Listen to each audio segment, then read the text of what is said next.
Guys, hello, ayan, lunchtime na, so kakain na tayo, nag-order nga ako ng white chicken, so ayan, meron siyang hummus, so sabi ko, wala man lang bang libre, so ayan, binigyan niya ako ng garlic sauce ng marami, and then, ayan po yung kanyang biryani, so tatlong chicken siya, tapos may biryani rice din siya sa loob, so titingnan natin kung gaano kalalaki talaga at gaano kasarap. Wow! So, ayan, ang lalaki talaga ng chicken, tingnan nyo. Oh, ayan, tatlong chicken na siya, tapos may biryani rice siya sa ilalim.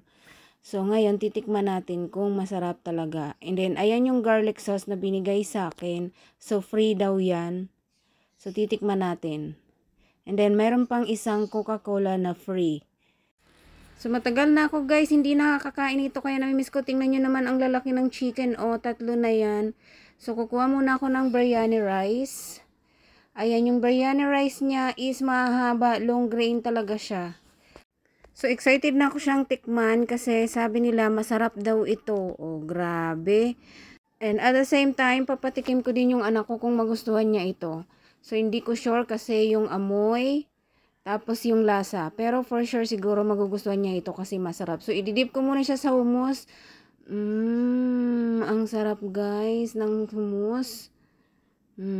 Grabe. Napaka-creamy. And then, tikman natin kasama yung kanyang biryani rice.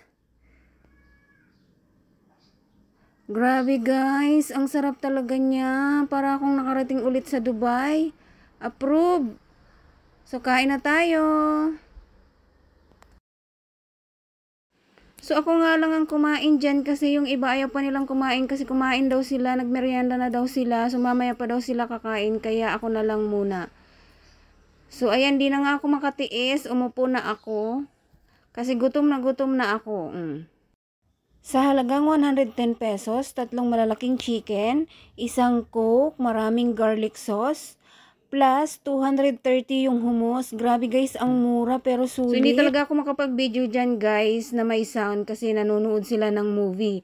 Kaya tinanggal ko yung sound.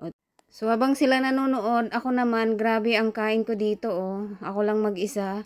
Pati buto. Grabe, ang sarap hanggang buto. Non-stop na yung kain ko dito guys. So, yan, mauubos ko na nga yung biryani rice sa sobrang sarap. Tsaka yung garlic sauce niya, guys, kakaiba, talagang pure na pure. Wala siyang halo. So, hindi ko natikman yung kulay red. Hindi ko alam kung anong sauce yun, pero sigurado naman na masarap yun. Thank you, white chicken. Pero sa susunod, may free na chicken, ha. Order ulit ako. Bye.